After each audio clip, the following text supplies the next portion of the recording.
Wena mamthembu. Wena mamthembu ngizwa kuthiwa leli dusha leli ekuthiwa uMamthembu elake la pretend amadoda ngelinye ilanga kudala lana lisipretenda lithi lona likhulumela thina thiwa manje selibonakala liphusha inkuzumalanga yomona njengoba sibhizi nje sisupport uThamara obhizi osimele ngeqiniso la ku TikTok.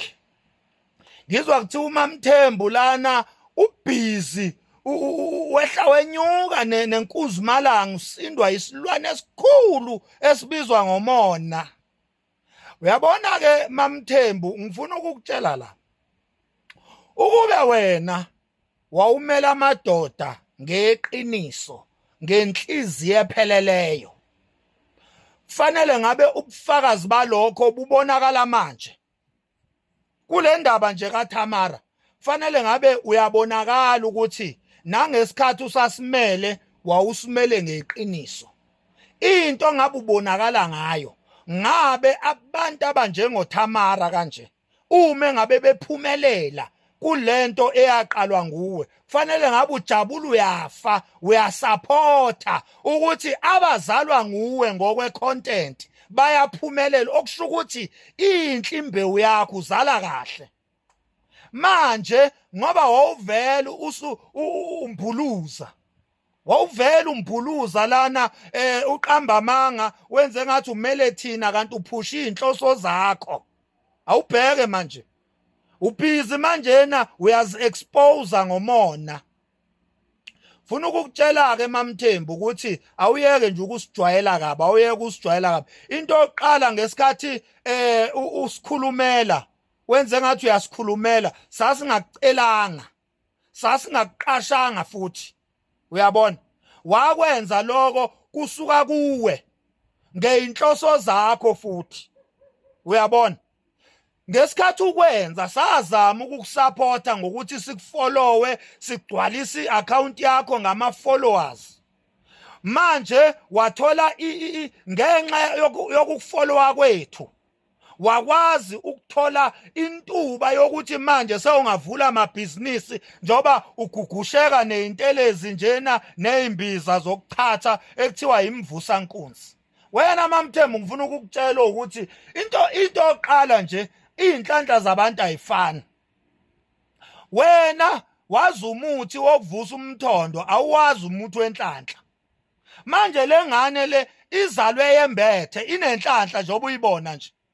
Manje awukwazi ke wena ukuzoba nomona uhlanganisa izinto ezingahlangani. Wena uphila ngomona kanye nomuthi okuvusa umthondo. Uyabona? Manje lengane siyisupporta ngoba siyayibona lengane ukuthi lokhu ikwenza ngeqiniso. Siyayibona nje. Angithi siyayibona phela kudala sibhekile lengane. Asiqali ukuyibheka manje ngoba seyitrenda. Ade sayibheka lengane, hambe yobuka amavidiyo amadala njoba inama-followers amaningi kangaka nje. Lengane kade nje sayifollowa. Uyabona, silo sibhekile nje ukuthi i-consistency yini kulento ethi imele. Sabona i-consistency. Sabona ukuthi hayi man, lo muntu usimele ngempela. Ubheke nje manje bamtalabha lo mntwana kodwa wajika lapho wasimela. Kuwangaki lo mntwana ethukwa ngale content yakhe? Phela lo mntwana akaqala ukuthukwa njengoba esetrenda manje. Kade aqala ukuthukwa lo mntwana. Silo simbhekile nje sizinsizwa ukuthi luqinile yini uKhakhayi eyinhlambini ayitholayo. Sabona ukuthi ayiqinile uKhakhayi. Bamthuka wavuka washaya. Bamthuka wavuka washaya. Amavidiyo asezagcwala i-account yakhe manje. Ahamba nenhlamba zakhona. Wena wathuka kancane, watrenda kancane, watrenda uhafu, iviki elilodwa nje utrenda, uthukwa, wavuka lapho sewugive uphile, sewudayisa wehla wenyuka nezimbiza. Wena wathukwa nje kancane, inhlambo wathukwa ngazo ngingayicounta ukuthi zazi ingaki. Wavuka lapho sewugive uphile, sewugugusheka nezimbiza, uthi wena manje sewuvusa imthondo yamadoda. Kona ukusijwayela kabi kwayikona lokho nje uthi wena usivusa imthondo. Ibiwiso uweni lemthondo yethu. uyabona.